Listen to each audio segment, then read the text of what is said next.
رضي الله عنه ابن مسعود الإمام الثوري الأوزاعي الابن أبي ليلى الابن شبرمة and many other of the mujtahid ulama. That it means hayd. It refers to the period. And this is based on the hadith of the Prophet sallallahu alaihi wasallam when he said to Fatima bint Hubaysh, Da'i as-salata ayyama aqra'ika. Do not pray during the days of your aqra'. So aqra' is plural of Qur'an. So because that hadith says leave your prayer during the days of the aqra' to the plural of Qur'an, that means the Qur'an is when? During the menstruation, because that's when the women need to leave off the prayer. And Imam Shafi'i radiallahu anhu, who was an expert in the Arabic language, said that aqra' is the plural of Qur'an if it doesn't mean the period. If it means period. Because we said there's no difference among the Arabs that it does mean period and purity. But when we pluralize it as aqra', then it refers to period. So the plural used in the hadith is what? Da'i as-salata ayyam aqra'ika. Leave out the prayers during the days of your aqra'. So in that hadith, how did the Prophet ﷺ pluralize it? Aqra'. So Imam Shafi'i is saying when its plural is aqra', then it refers to the period, the menstruation. But the ayah didn't say aqra'. The ayah pluralized it as quru'. وَتَرَبَّصْنَ بِأَنفُسِهِنَّ ثَلَاثَةَ قُرُوءٍ, not aqra'. Imam Shafi'i said when the plural of Qur'an is aqra', then it refers to the period, the menstruation. But when the plural of Qur'an is quru', then it refers to the purity. So Imam Shafi'i is saying that the hadith that this set of ulama use to say that Qur'an means, he said no, because it's different. The plural in the hadith is aqra'. And the ayah wasn't singular, the ayah was plural. But what was the plural in the ayah? Quru'. So whenever a Qur'an is pluralized as quru', it refers to the purity. Whenever it's pluralized as aqra', it refers to the menstruation. According to Imam Shafi'i, we do have nusus, we do have text where Aisha radiallahu ta'ala anha pluralized it as aqra' to mean purity. She said, Aisha, there was an incident that happened, and Aisha gave a hukum, and some of the companions challenged it. And they said, Allah says in the Qur'an, and Aisha said, Naam, al-aqra' huwa al-athhar. So she used the plural aqra' to say that it means athhar, which is purity. So she pluralized it as aqra', but also says it means purity, and not purity. So it being the purity between two height, that is the position of Imam Malik and Imam Shafi'i and the 7 fuqaha of Madina, and it was the method of Ibn Umar, Zayd ibn Thabit, and Aisha radiallahu ta'ala anha, who was one position narrated from Imam Ahmad ibn Hanbal radiallahu ta'ala anhu. And that one is based on the hadith of Ibn Umar radiallahu ta'ala anhu, when he divorced his wife Amina bin Ghafar. The Prophet got upset and he instructed that he should take her back and let her complete the iddah, and then afterwards if he wants to divorce, he divorces, if he wants to keep her. But the way he described the process indicated that the tuhur is Qur'an, that the purity is Qur'an. When she enters the third hayd, then the iddah is if they have tuhur, hayd, tuhur, hayd, tuhur, hayd. So you enter the third hayd.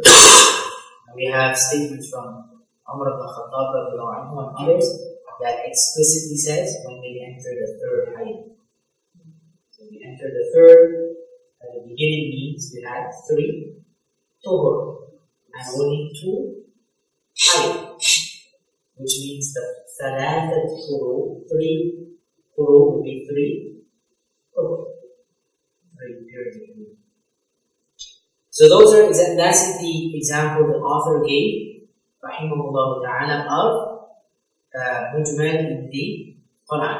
And the mujmal, the reason for it being mujmal in the example that he gave is that there are ishtiraq, there is, it combines several possible meanings. But there are other reasons that makes verses of the Qur'an mujmal beyond just having possible different meanings. So for example, one of the reasons can be something is absent. Some word is absent. The word raghba in the Arabic language, raghba, can either be an inclination to something or an inclination against something. So either you have a raghbatun fi shay, you have a desire to do something, you're inclined to something, or raghba an shay, you're inclined to do other than that. You are disinclined from that. So for example, the believer has a raghba fi al-akhirah wa raghba an dunya. The believer he has an inclination fi, towards the akhirah, and against an dunya. So now the Quran says وَتَرْغَبُونَ أَن تَنْكِحُوهُنَّ. The Quran says تَرْغَبُونَ. So you have a desire and تَنْكِحُوهُنَّ, to marry them. But is that تَرْغَبُونَ فِي نِكَاحِهِنَّ or تَرْغَبُونَ عَنْ نِكَاحِهِنَّ? So that verse, whether it's fi, that word fi or an is missing. So how do we understand the raghba in the ayah? Is it you want to marry them, or is it you don't want to marry them? So it can go both ways. As someone explained it, both ways. They want to marry the women, the orphan girls, so that they can take whatever money they have, or they don't want to marry them, yet they want to benefit from whatever wealth they have. So you want to marry them, or you don't want to marry them. So the fi or the an is not in the ayah. So because it's missing from the ayah, and when I say missing, know that what we're saying. We're not saying that something is absent from the Quran should be. But we're saying the language allows that. But what does it mean? So the clarification is not there. So does it mean raghba fi or raghba? So that would be one reason that makes something ambiguous in the Quran or the Sunnah. Or a conjunction in a place that obscures what the meaning will be. So for example, we gave this before for some of the purpose, would be وَمَا يَعْلَمُ تَأْوِيلَهُ إِلَّا اللَّهُ وَالرَّاسِخُونَ فِي الْعِلْمِ. Nobody knows the explanation except Allah. The Shabihat verses. Nobody knows what they mean except Allah. وَالرَّاسِخُونَ فِي الْعِلْمِ. And those grounded in knowledge. So this and is a conjunction, but and in the Arabic language can have the meaning of conjunction, or it cannot. It sometimes don't have the meaning. So the wow can have several meanings in the Arabic language. So in this, it's there, but what does it mean? Does it mean Allah and the people of knowledge know the explanation, or does it mean only Allah knows the explanation? وَالرَّاسِخُونَ فِي الْعِلْمِ يَقُولُونَ آمَنَّا بِهِ. And those grounded in knowledge just say, we believe it. So because, should we stop or should we not stop? But there's a wow there. So that obscures the meaning. Is it saying the Rasikhun know, or is it saying that they don't know? These are two possibilities. So it's ambiguous. We have to clarify what it means, we have to rely on external texts. Anyway, you get the idea. So there are several reasons beyond just that a word has possible meanings that can make what a word means in a specific context in the Quran or the Sunnah unclear. So to clarify what it means, we need something else. And this is why the scholars of fiqh would say that nobody can form a hukum. Nobody can form a ruling of the Sharia based on a single hadith of the Prophet sallallahu alaihi wasallam. Hukum ba'da jam' al-turuq. One of the things they say is that you can only give a hukum, you can only give a ruling on a hadith itself after you've combined all of the chains. We say hukum on the hadith, meaning is it sahih or not. And then a lot of times you can only extract the meaning from a hadith once you've seen all of the other hadith that relates to that topic. Because sometimes the clarification of what is meant is only found in a separate text, not the same text. The next one he says is al-mu'awwal. The seventh is al-mu'awwal. What is interpreted? So there are verses in the Qur'an. So now remember the table, remember the flow that we mentioned. A word can either be, it has a meaning or it doesn't have a meaning. If it does have a meaning, either the meaning is straightforward, 100% only this, or there's possibility that it means several things. Whenever it could mean more than one thing, either the meaning one meaning is dominant and the others are not, or they are of equal standing. So neither is stronger than the other.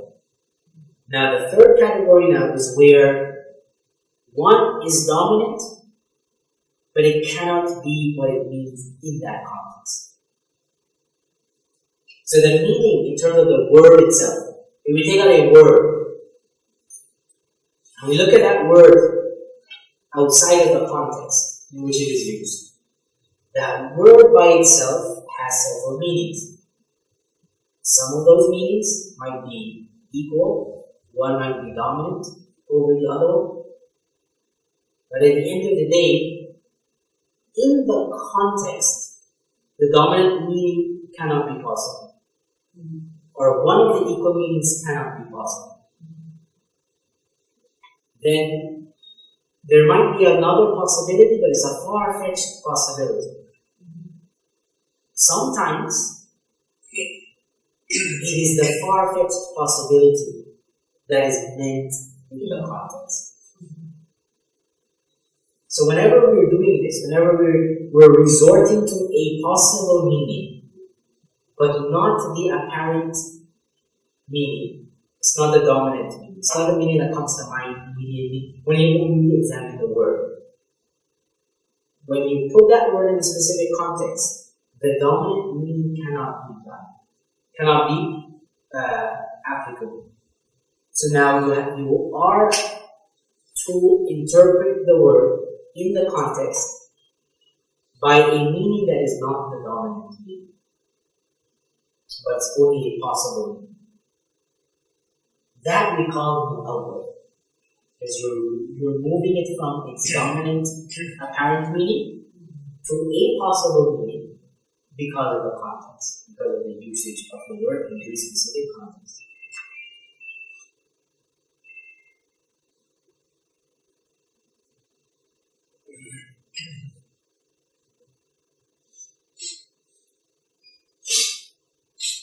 Is that clear? So mu'awwal is when we are interpreting the meaning based on the context in a less apparent meaning of the word. And this is the example we see. Yeah, the example. End of Allah. Huh? The end of Allah. Yeah. Now you have, this can be of several categories. It can either be an explanation that is sahih, that is valid, or it's an interpretation that's invalid, it's fasid, or it's a possibility just straight up wrong.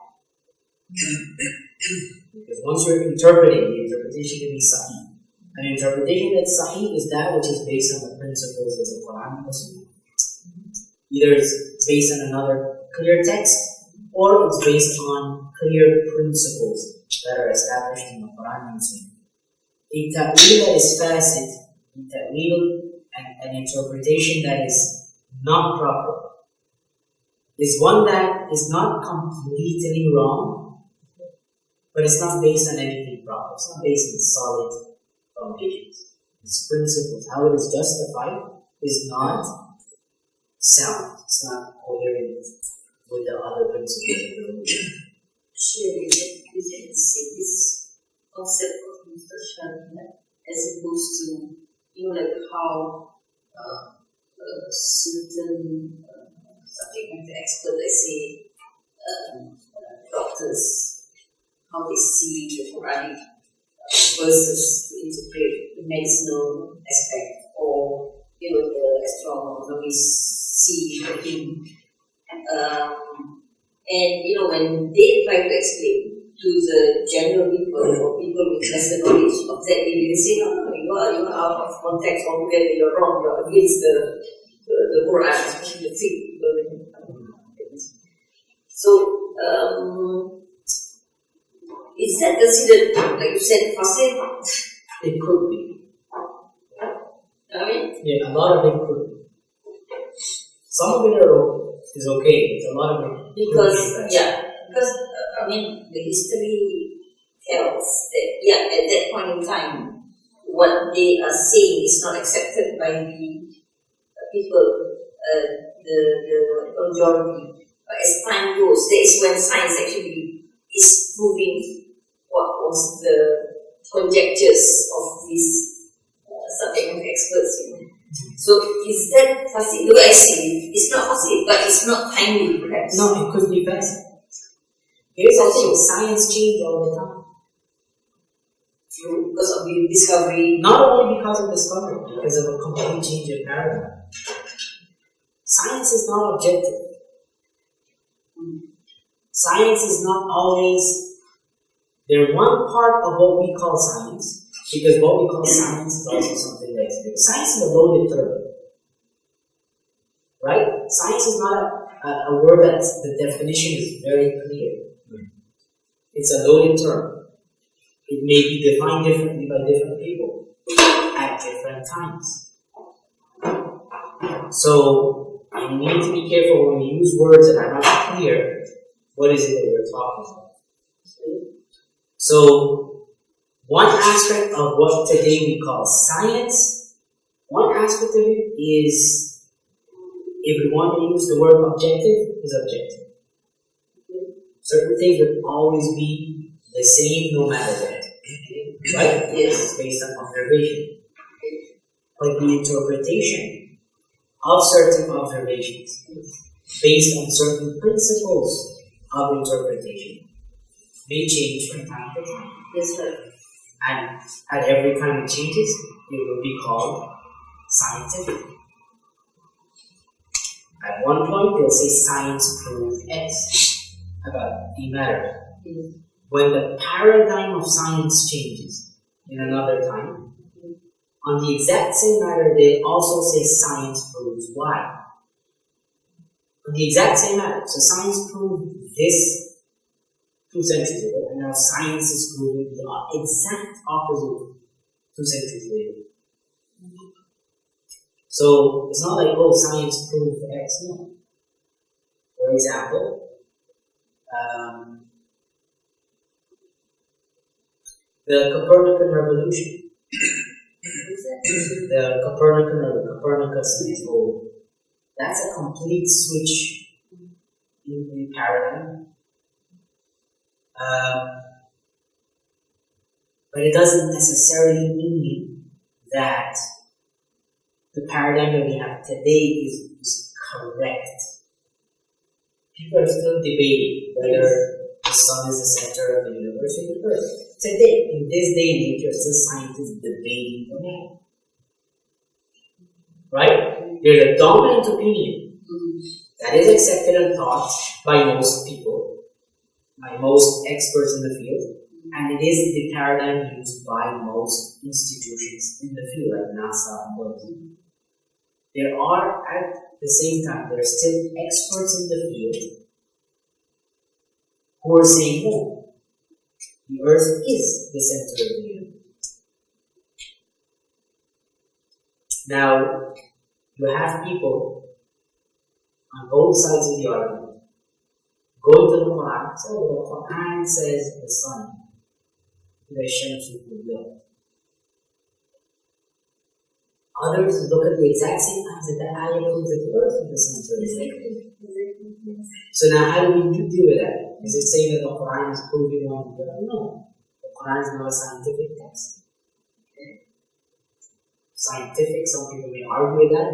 What nobody can argue with is that the Qur'an is not a text of science. It's not a textbook. It's not a science textbook. The Revelation never claimed to be a science textbook. I'm reading science to the person. No. It's Buddha. It's Buddha and Buddhist.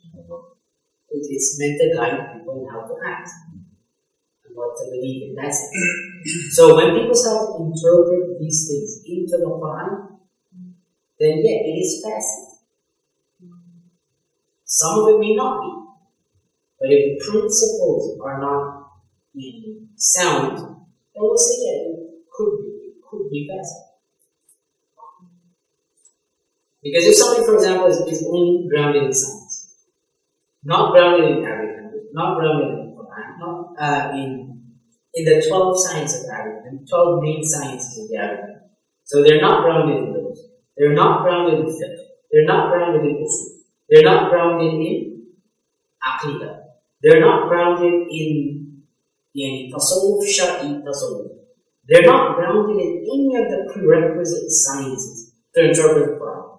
They're grounded in one thing, and that is physical science at a certain time, because that changes throughout history. Now they use that, what they call knowledge at that time, to say the Quran means X, Y, Z. But that's not a qualification for tafsir. You're giving tafsir, and you lack all the major sciences that a mufassir must have. So then that's what do you call that? Even if their conclusion turns out to be correct, then the act of interpreting is called what? It's fascinating. You're doing an unjustifiable interpretation of the Quran. In other words, you are offering an explanation of the Quran which you are not qualified to offer. How would that person feel if he's in his science office one day and a mufassir walks in and says, no, start talking about cells. Just out of his head. Nah, I thought I read a tafsir book and this is what I believe happens when you have a fever. How would he feel? You're not qualified. You're a mufassir, don't come telling me about how sickness works. I walk into your hospital and start it. Yeah? You walk into your hospital and you say, mufassir, with a blade in his hand, I'm going to do a surgery today. Like, why? Because I read 100 tafsir books. Yeah, 100 tafsir books didn't give you the qualification to cut somebody open and perform surgery. Right? So in the same way, you can read 100,000 books in science, have 100 PhDs. Don't pick up pick up the Quran and attempt to do tafsir. You're not qualified. But if, let's say, the argument is based on the various parts of the Quran and the Sunnah, which contradicts the dominant view, that is alright. It's not alright. It's also if they're qualified in the fields, then they can have a debate. But if they can't say this is what the Quran means, if there's no explicit evidence that this is what it means. Or what do you mean explicit evidence? That the Quran, like the Prophet said, when Allah said this is what he means. 100%. If you have a text like that, then okay. But once you're interpreting, then number one, you can't have qat. If it's not qat, you can be certain. You can't say this is 100%, I swear by Allah, this is what Allah meant. No, how do you know that? But is it a more qualified explanation than a doctor who doesn't know any of the other sciences? It is. Because the mufassir's job is to explain the Quran based on knowledge of the Arabic, knowledge of the science. If those knowledge of those sciences indicate a certain meaning, and he says this is the best meaning based on all of these other foundations. And this other person only knows science and nothing else, but this is what I think it means based on my knowledge of science. Even if you're right, your interpretation is not acceptable. Because you're not qualified. If the Mufassir is wrong, his interpretation is more qualified because he's basing it on the requisite sciences necessary for tafsir, and we're not. Now, the science of the Greeks, in the early periods when the Greeks had what they called science, and that came over to the Muslim world, there were many people interpreting the Qur'an. The Mu'tazila would interpret the Qur'an based on Greek science. Right? And they did exactly what the people are doing today. Some of the science people are doing today with the Qur'an, swearing that this is what it means and everybody else is stupid. Right? And any one of these Punduk imams who say otherwise are just backward, whatever. I'm not saying that. This is the attitude they have. The Mu'tazila were doing the same thing before them. They were using Greek science to say that this is what the Qur'an means. There are 7 layers of the world. Allah didn't create everything at once. He created one intelligent space. That intelligent space created another one. 7 layers. And the intelligence of each human creation. Each has its own power, its will. Because that's how the world came to be. That was what the science said. This is how the world, this is how the universe exists. So the Mu'tazila, they bought into that. Okay, that's physical. These are the people who study physics and they know what they're talking about. How can we see that this is the meaning of Quran? And they found ayat to say, look, Allah says exactly what these scientists say. Right? Today, if you try to tell people this is how, they'll laugh. Right? Nobody holds on to these views anymore, not even the Greeks.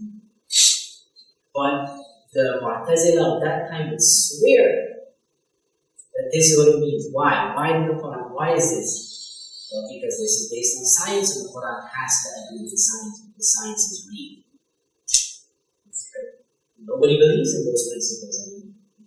But even the scientists, it's laughable. So now, if you open some books of the Mu'tazila tafsir and you see that people laugh and say, look, these Muslims believe. And they're saying their books teach them this.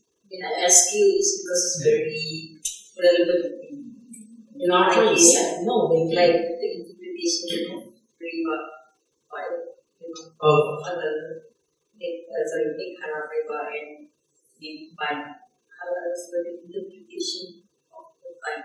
And there is an alternative Muslim that they want for Riba and like the mind is beyond this sale trade. So I find the discussion that mind is broader is from an economist perspective is more holistic as opposed to the dominant view. So would I see that as a fasid or principles are going to change. This is the thing that people don't realize, that principles are going to change. People are going to adopt different economic principles at different points in history. They're going to adopt different social principles, different moral principles, different scientific principles. They're going to have different ideas at different times in history. If we are to allow the Quran to be interpreted every time there's a change in the way people think, then if we were to ask, what is Islam? Islam would not have a whatness to refer to. Islam would be, at that time, this is what Islam was. When that changed, at this time, this is what Islam was. The Muslims here were not doing anything that the Muslims then were doing. When there's another change in principle, Islam is this. This Islam doesn't resemble the first two Islams. We have another change in history, and another complete reinterpretation of Quran and Sunnah and Islam. Then, this is, what is the isness of Islam? What is Islam? Get what I'm saying? It's going to keep changing. The economic principles we have now is not what people had in the past, is it? The moral principles, is it the same? No. 100 years ago, certain types of marriages were agreed to be immoral. Now it's not. How did you deal with that?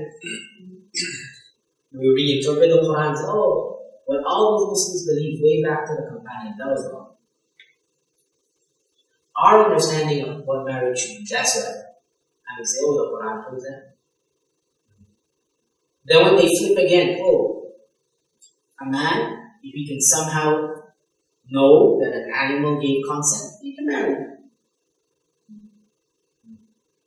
People are going to resist it for a while, and then it's going to become accepted and change. Suddenly the Muslims, oh yeah, the Quran never said man can't marry that. You get what I'm saying? These things are external things that are constantly changing. They're not stable. These are not things that are stable. They're changing all the time. So how do we deal with that? We have a firm, set, fixed religion. That's what we stick to. We go back to basics, you mean? Depends what you mean by basics. As into the source? Yeah, go back to the sources. It's set. It's fixed. There are usul within the legal tradition that allows a certain level of flexibility. That takes care of the changing of time and place. But at the end of the day, religion is what it is. It's not subject to thesis and antithesis. This is not how we form religion. This is how we form certain ideas. Present a thesis, somebody counters that, you create a synthesis, and then that continues and continues and continues, and ideas come and go and change principles in life. But what is the meaning of أَخْمَلْتُ لَكُمْ دِينَكُمْ, and that's the religion after all? What would it say about the Prophet ﷺ if certain of his things, his ideas, his moral principles are today considered immoral? What does it say about him? Was he an immoral man? No. You get what I'm saying? These ideas change all the time. How do we keep? So people say, oh, we can reinterpret the Quran and Sunnah, all of it. Okay. But there are certain aspects, how do you deal with it? How do you deal with the personality of the Prophet ﷺ? How do you deal with his actions? Because if you change certain principles, he can either be a good man or he can be a bad man. He can be the worst man based on certain principles. Is that the way we're going to say he was? Was his morality only for a certain time? So then what is Islam? Just shahada, just la ilaha illallah, for everything else up in the air. So yeah, people need to be very careful how they... And a lot of times it's just how... Islam says no to riba. Oh, but then we can't enjoy so much of the dunya and we don't want it. So shaitan comes way low. Do you want the misal in the dunya, or do you want to just say, let's reinterpret the riba? And some Muslim economists, some will say, just reinterpret the riba, that seems like the easiest thing. And then bam, he goes in, comes up with some nonsense, and then that's it. Riba is out of the door, do whatever you want. It's hawa, and it happens all the time. Today's riba, tomorrow's will be something else. Right? It's going to be something else. And it's going to keep changing. The Prophet ﷺ said, we're going to follow the non-Muslims to the point that if they have zina with their mothers in public, Muslims are going to do their test. They're going to justify it. To that extent. So you're always going to find the group of people justifying it. So no, you don't ignore those people. It's fascinating. Any tafsir that's not grounded in the sound principles of the religion established by the different sciences is tafsir fasid, whether it turns out to be correct or not, it's not what we're concerned about. The method. That's why the Prophet says, إِذَا حَكَمَ حَاكِمٌ وَهُوَ if a mujtahid does ijtihad and is correct, he's given 2 rewards. If he's incorrect, he's given 1. If he's incorrect, he's given 1 reward. Think about it. He's wrong, but he's being rewarded. Why? Because he exercised qualified ijtihad. The non-mujtahid, if he's correct, he's given 2 sins. Because you're not qualified to do ijtihad. Why are you doing it? So the fact that he got the answer correct We're not concerned about that. It's like if a surgeon follows a YouTube tutorial on how to perform a surgery and he got it right, in the eyes of the law, we're not going to let him go. If a patient finds out my doctor is not qualified and he says I'm going to take him to court, no proper lawyer is going to set up a defense based on what he did incorrect. The question was, okay, yeah, but was he qualified? Because as easily or as an equal possibility is as he got it right, he could have got it wrong. He's not qualified. So in the same way, yeah, if you're not qualified to do tafsir, you got it right, okay, that just happened to be incidental, but you're sinful for even attempting to do that. Same thing for ijtihad or any one of them, to interpret hadith or something. The Khatib al-Baghdadi says, anybody who says a hadith and gives you a meaning that is not based on naql, then ignore him. It's not what is transmitted, it's not known, then ignore him. So here.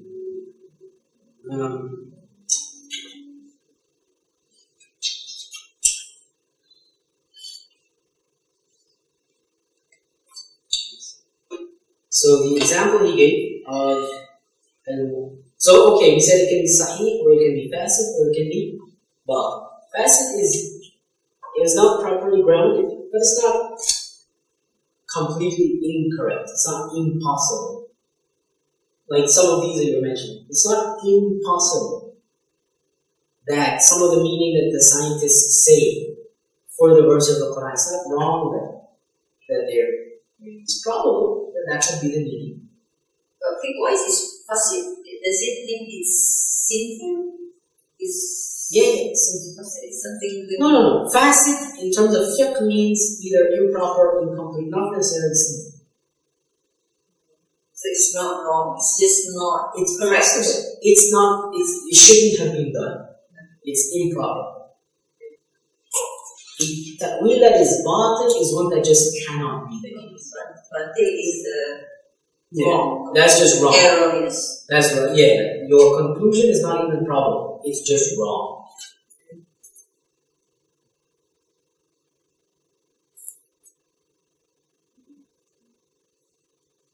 And ta'wil can either be qareeb or ba'id. It can be far-fetched or it can be something that's not too far-fetched. Anyway. So he defines it, he says, عن ظاهر ما في الدليل نزل كاليد لله هو الذي أول.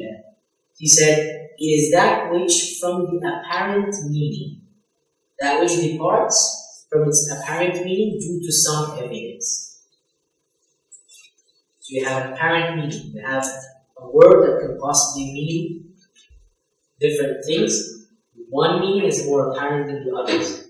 Ta'wil, or it says al-mu'awwal, is only interpreted to the less apparent meaning because of some evidence. The example he gave, he said, كَالْيَدْ لِلَّهِ هُوَ الَّذِي أُوِّلَ. Like the word yad for Allah subhanahu wa ta'ala. The word yad for Allah subhanahu wa ta'ala. This is one of the words that have been interpreted. Why? Because the word yet, what is the apparent meaning of the word yet? The word hand. What is the apparent meaning? You hear the word hand, what comes to mind? Hand. A limb, a part of a body. If you extend that in terms of language, not necessarily science, you can say a limb of an animal. Like you say the hand of an ant, of a cat. Though technically it's not a hand, but in the language you can say possible. You can say hand. But that's what comes to mind. We said ta'wil is when you interpret it in other than the apparent meaning because of some evidence, something that necessitates it. In this case, you say that because we're talking about Allah subhanahu wa ta'ala, we know that it cannot be a physical thing. Because it indicates tarkeeb. composition. And Allah Azza wa Jalla is not composite. And also, anything that's composite can be dismantled. Allah Azza wa Jalla cannot be dismantled. Anything that has extension takes up space. Allah Azza wa Jalla cannot occupy space. Anything that has a shape or a size or a color is the place for the effect of choice. When I see this table, if this table has certain specifications, what does that indicate? It indicated, okay, first we have to ask, could this table have been bigger? Could it have been smaller? Could it have been a different size? A different material? So the fact that it is what it is, of different possible specifications, indicates what to us? That it can accept the effect of choice. Someone can make it an object of choice and power. So if I don't like this, it is not impossible for me to change it. It is susceptible to change. So if I don't like the height, I can take a saw and I can chop off some of the bottom. What is that? When I take a saw and I chop off some of the bottom, what is that? That is me executing my power to fulfill a will, a desire on an object. So if Allah Azza wa Jalla has anything physical that has specifications, then it means that Allah Azza wa Jalla is a place for the effect of choice and power. Even if say, oh, it is his own choice and power, simply it is still a place for it's susceptible.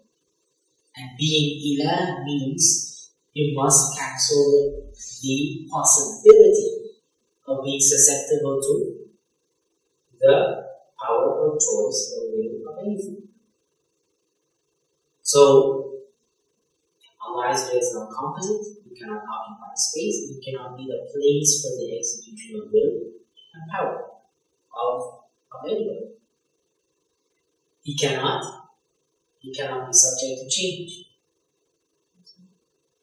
So, because of that and other reasons that the theologians discuss, we know that when Allah says yad in relation to Himself, it cannot, there is no possibility of it being a physical hand that we know of. So now that forces us to do what? Interpret the word yad to something else. So now when Allah says that He created with His hands, we know that it's not physical. When Allah says His hands is above the jama'ah, we know that it's not a hand following the jama'ah. Right? We have 7, 8 jama'ah that happen to be together.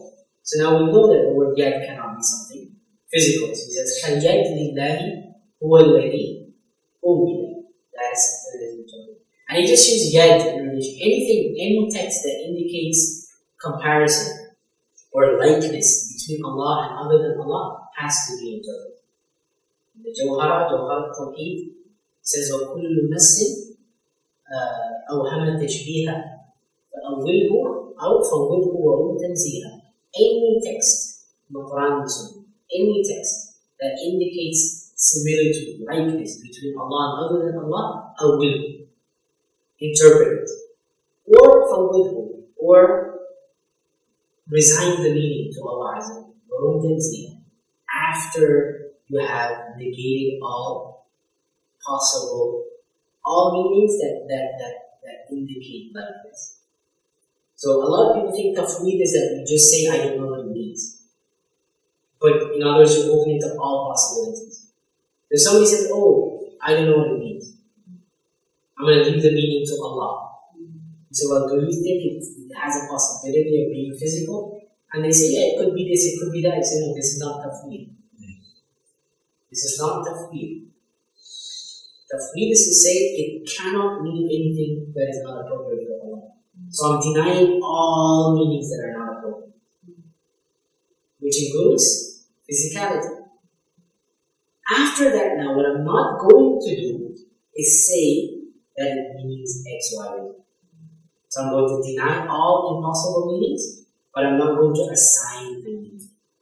That is tafweed. Tafweed with Allah. So no, tafweed is when you assign an appropriate meaning. So both this is the methods of the Sunnah wal Jama'ah. Both of them contain denying impossible meanings. So ta'weel and tafweed is to say initially it cannot mean something that is impossible. In this specific example, it cannot mean a physical body part or a body part of any sort. So the people who ta'weel and the people who tafweed will first deny is possible. The second step is really different. The people who tafweed now would say, I don't know what it means. I believe in it in whatever meaning Allah Azza wa Jalla. Whatever Allah meant. Whatever is the meaning with Allah Azza wa Jalla, He knows that's what I believe. What is that meaning? I don't know. Because it has not been communicated to us. The people who ta'weel, and the tafweed is the method of the Salaf, so the early community of Muslims, the companions, the tabi'un, the tabi'in, and maybe a generation or two after that. This is what they did. Ta'weel is now when we deny the impossible means and then say it means X, Y. Yeah, it means the power of Allah. Allah said, I created with my hands and I created with my power, my ability to create. The hands of Allah is above the Jama'ah, the protection of Allah is above the Jama'ah. So ta'weel is to give those meanings. And this is the method of the nature of the Sunnah wal Jama'ah when the necessity arose. If there is no necessity, then nobody does ta'weel. If there is no necessity to explain, then nobody should give a meaning. Doing ta'weel only comes when there is a necessity. People are talking about it. There's confusion among the Muslims. If we don't assign a meaning, Muslims will assign a wrong meaning or will think of something inappropriate. And in that case, we say, look, if these are the possible meanings, this is most likely what it means. So this is the method of Sunnah wal Jama'ah. And that's the example that the author gave, and then he moves on to al-mafhum. We'll continue with that in the next session. وصلى الله على سيدنا محمد وعلى آله وصحبه وسلم والحمد لله.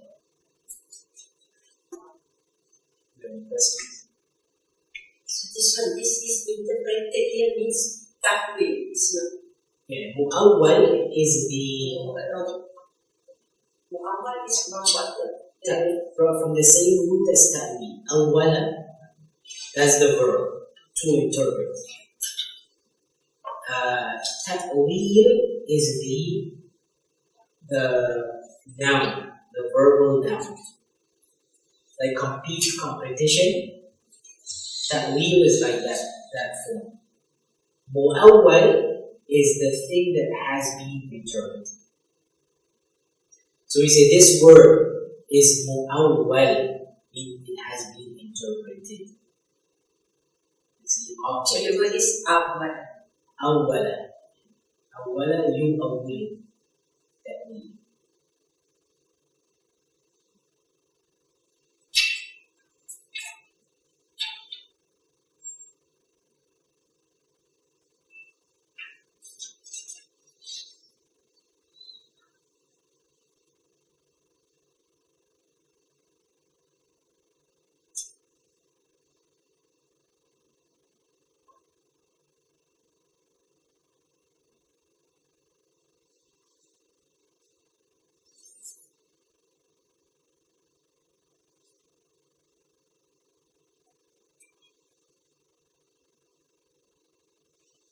But is it okay if we, this, how we deal with this?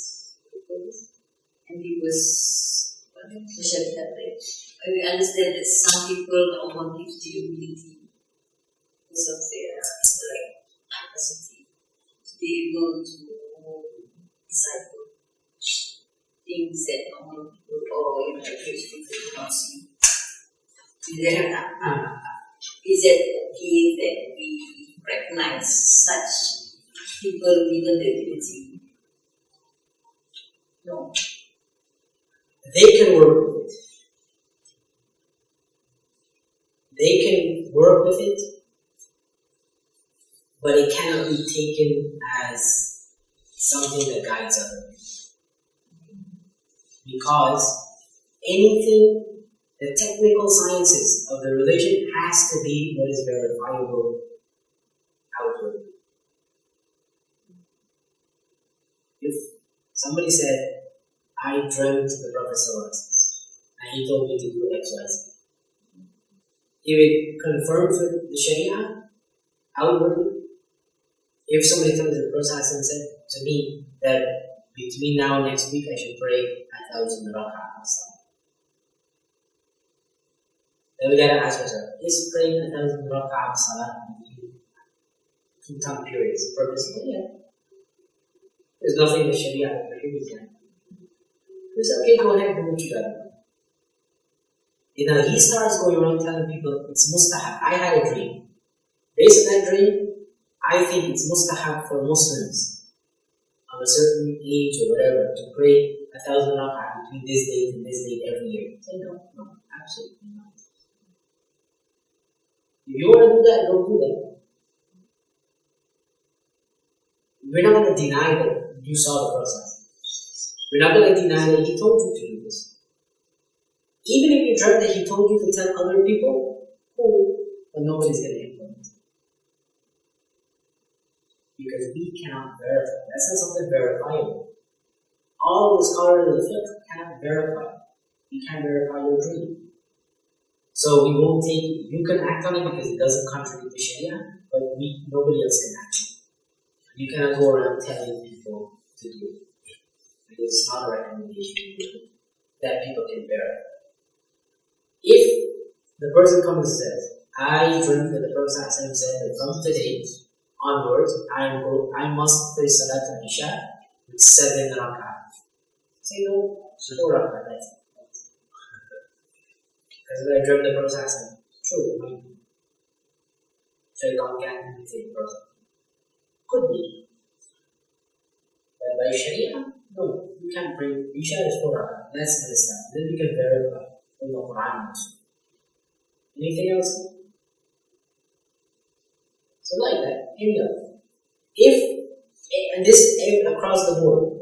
If somebody says, oh, is a hadith sahih, and all dhahir indicators that we can use, that the scholars of hadith can use to verify, say it's not.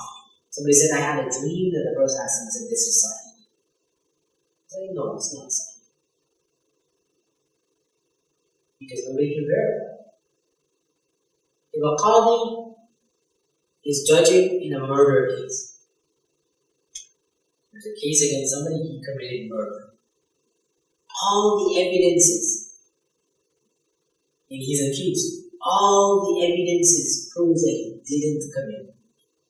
Everything that we can prove in court proves that he did not commit the crime. The day before the sentencing, by sentence, the Qadi is going to let him go free because there's no evidence. The Qadi had a dream, or forget a dream. He's in a waking sleep, he saw the Prophet come to him. The Prophet accompanied by 6 angels came to him. The Prophet and each angel, one after the other, told him this man committed the murder. He knows for a fact that he's not hallucinating, this is real. He is being informed by angels and by the ruh of the Prophet. When that experience is over, how should you judge?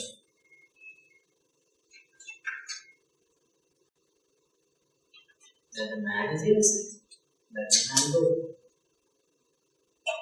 Why? What the evidence is that everybody else can attest to shows that the man did not commit the murder. The Qadi can say, oh, the Prophet told me, yeah, that's true. And it might be that the man committed the murder. If it is the Prophet in fact telling you this, then he did commit the murder. But you're not obligated to judge and pass a ruling based on what you know in a manner that only you can verify. You're obligated to pass a ruling based on the evidence. If the evidence shows that the man is innocent, then let the man go, even though you know for 100% sure that the man committed the crime. Because you're informed by people who cannot lie. You get the point I'm trying to establish. So if anybody says, oh, based on my ilham, this ayah means X, say alhamdulillah. For us, it means what the Mufassirin said. That's because we can't verify what we have. So always work with what is God. Always work with what is apparent. And this becomes important when you get into the tariqah and stuff like that. And the Sufis would have people, some of the Sufi sheikhs would have people do very, very strange based on whatever ilham they think. So, okay, it might be true, but we can't verify that it's true. So, I only work, and we only work with what is ilham. We can't work with what we have. So, nothing else will answer.